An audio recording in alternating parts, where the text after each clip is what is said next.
నమస్తే, నేను ఎద్దులపల్లి నిర్మల.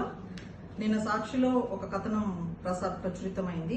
గ్రామాల్లోకి గుంటనక్కలు అని చెప్పేసి ఎన్ఆర్ఐలను ఉద్దేశించి వ్యాసం రాశారు. ఇట్లాంటి వాటిని యాక్చువల్గా ఈ ప్రభుత్వం ప్రోత్సహించకూడదు. మేము అనుకునే వాళ్ళము ఇన్ని రోజులు ఇక్కడ ఎమ్మెల్యేలకి, మినిస్టర్లకి లేదా ప్రతిపక్షాల వాక్ స్వాతంత్రాన్ని మాత్రమే హరించినారని. ఇప్పుడు ఎన్ఆర్ఐల మీద కూడా పడ్డారు. మేధావి వర్గమైన ఎన్ఆర్ఐల మీద కూడా వాళ్ళు వచ్చి మాట్లాడడానికి లేకోకుండా వాళ్ళని గుంటనక్కలు అని చెప్పేసి చాలా ఇలాంటి భాష పదం ఉపయోగించి మాట్లాడడం పద్ధతి కాదు. ఎన్ఆర్ఐలు ప్రతి ఇంటికి ఒక ఎన్ఆర్ఐలు ఉన్నారు. ఎన్ఆర్ఐ విజన్ ఎలా ఉంటుందంటే, ఇక్కడ మనకు ఆపర్చునిటీస్ లేక ఒకటైతే బయట దేశాలకు వెళ్ళి అక్కడ ఉన్న సిస్టమ్స్ని, విధానాలని అర్థం చేసుకొని మన మాతృదేశానికి మనం ఎట్లా వెనక్కి ఇవ్వగలుగుతాం. ప్రతి ఎన్ఆర్ఐ ఈరోజు ఇంటికి డబ్బులు పంపిస్తూనే ఉన్నారు.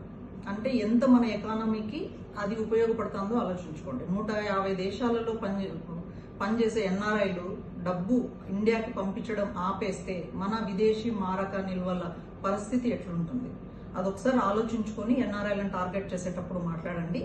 ఎన్ఆర్ఐలలో కూడా అందరూ ఒకటే పార్టీకి ఎప్పుడూ సపోర్ట్ ఉండరు.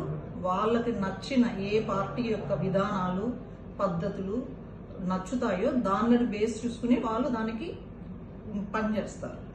ఇప్పుడు ఎన్ఆర్ఐలు కూడా మాకేంటంటే చదువుకున్నాము, బయట సిస్టమ్స్ చూసుంటాము, అవగాహన ఎక్కువ ఉంటుంది. ఏ విధానాలైతే షార్ట్ టర్మ్ బెనిఫిట్ ఉంటుంది ప్రజలకి, ఏ విధానాల వల్ల లాంగ్ టర్మ్ బెనిఫిట్ ఉంటుంది, ఫ్యూచర్లో సంపదను సృష్టించగలుగుతాము, మన యువతకి ఉద్యోగాలు కానీ లేకపోతే మన ఫ్యూచర్ జనరేషన్స్ ఎట్లా డెవలప్ అవుతాయి, ఎట్లాంటి విధానాలు అవలంబిస్తే అని మాకు క్లారిటీగా అర్థమవుతుంది.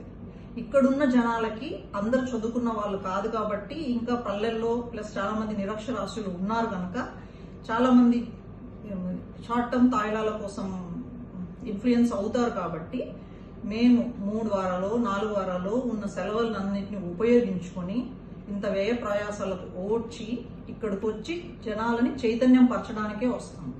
అంతేగాని ఒక పార్టీ మీరు మంచి చేస్తుంటే, మీ పార్టీ మంచి చేసిందంటే, సంక్షేమం చేసి అభివృద్ధి చేస్తుంటే ఎవరు ఎన్ని చెప్పినా ప్రజలంతా తిక్కోళ్ళు ఎవరు ఉండరు. ప్రజలకు చాలా తెలివి ఉంది. మంచి నాయకులు ఎన్నుకోవాలని వాళ్ళకు కూడా తెలుసు.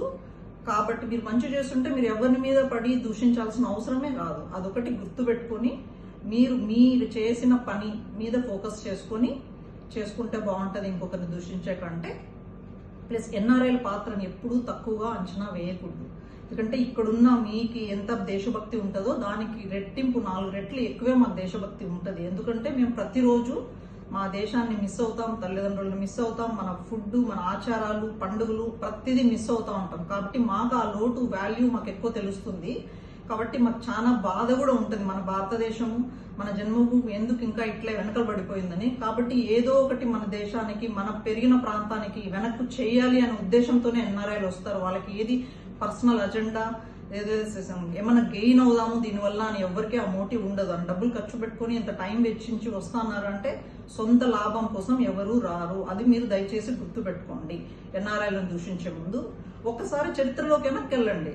స్వాతంత్ర పోరాటం లాంటిదే బ్రిటిషర్లనే మన గాంధీ గారు 20 సంవత్సరాలు సౌత్ ఆఫ్రికాలో లాయర్గా ఉండి ఆయన ఇక్కడికి వచ్చి మన స్వాతంత్ర పోరాటాన్ని ముందుకు తీసుకెళ్ళినప్పుడు ఆయన వాజ్ అన్ ఎన్ఆర్ఐ. కానీ ఆయన వచ్చిన తర్వాత మన స్వాతంత్ర పోరాటం దశ, దిశ, నిర్దేశం అన్నీ మారిపోయినాయి. మనకి స్వాతంత్రం తీసుకురాగలిగినారు. డాక్టర్ బిఆర్ అంబేద్కర్ చూడండి ఒకసారి. ఆయన బయటకు వెళ్ళారు, చదువుకున్నారు, అక్కడ విషయాలను అవగాహన చేసుకున్నారు. బ్యాక్ వచ్చి మనకు ఒక రాజ్యాంగాన్ని అందించగలిగిన మేధా సంపత్తి తయారు చేసుకొని వచ్చారు ఆయన. ఇట్లాంటి వాళ్ళని అందరినీ, మేధావులందరినీ మీరు ఇంత దుర్భాషలాడి ఇట్లాంటి లాంగ్వేజ్ వాడి వ్యాసాలు ప్రచురించడం ప్రోత్సహించకూడదు. దయచేసి దీని మీద మీరు కొంచెం యాక్షన్ తీసుకుంటారని మేము ఆశిస్తున్నాము. ధన్యవాదాలు.